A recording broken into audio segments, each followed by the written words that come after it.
My name is Scott Johnson. I'm an extension pomologist for the University of California.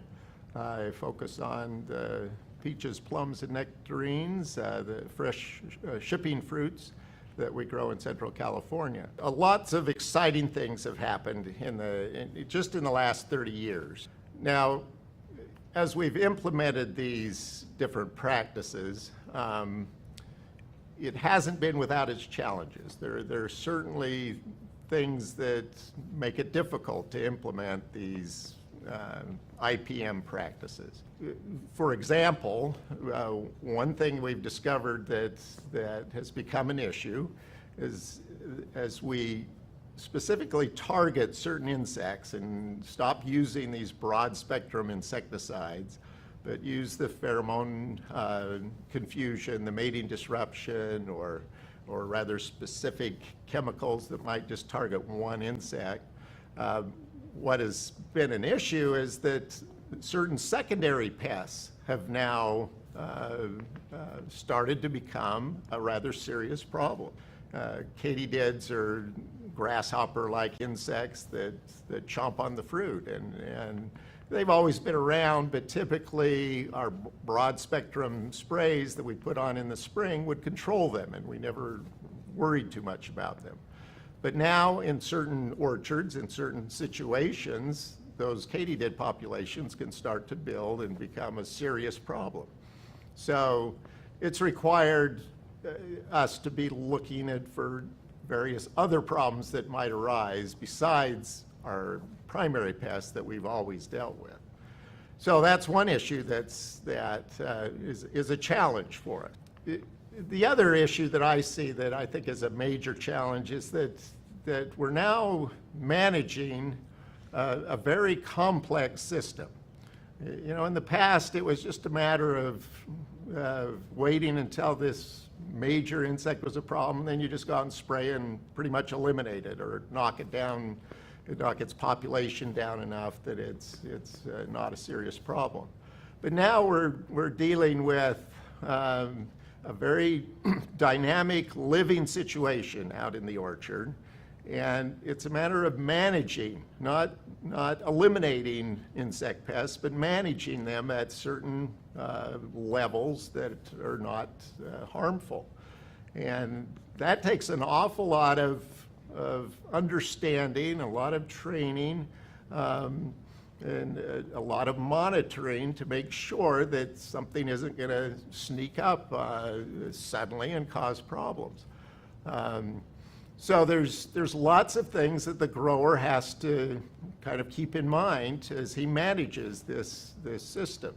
I mean, first of all, he's monitoring his primary pests and kind of to see where they are and make sure that they're in control.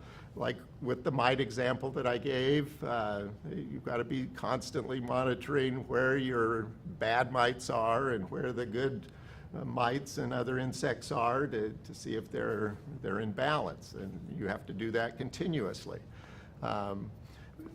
But you also have to be aware of other things as well. For instance, some of the pesticides that are used can be harmful on the good mites that are feeding on the bad mites. And so the grower needs to be aware of that. If his mite situation is in balance, but suddenly he puts on one of these other pesticides that knocks the good guys down a bit, then suddenly his mite problem can explode and become an issue. So he needs to be aware of how, as he's spraying for another insect, how it might affect the mite situation, for example. So he has to be aware of those sorts of things. And even what's growing on the orchard floor can have an effect on this dynamic situation. These plants, these cover crops or weeds, can affect the insects in many different ways. They can be a haven for good insects, but they can also be a secondary host for the pests and for the harmful insects.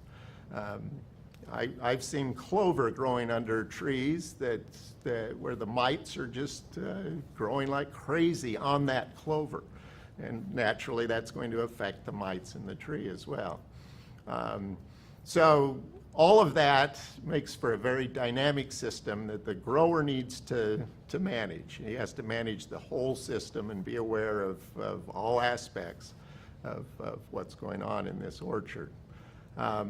So it does take training, a lot more training that grower needs to receive, and a lot more time that the grower needs to spend trying to make sure he's managing everything correctly. In summary, I think we've made tremendous progress in this whole area of managing insect pests in our orchards. I think it's exciting to see that progress and see how far we've come. I think we certainly have a system now that's much better on the environment, much easier on things outside of the orchard that can be affected by what we're doing in the orchard. So to me, it's been great progress. It's really exciting to see that. But I do think that we have some challenges in the future as we continue to try and implement these practices, as we work out all the different techniques that are needed, as we need to train people. It indeed will be a challenge to keep this progress going.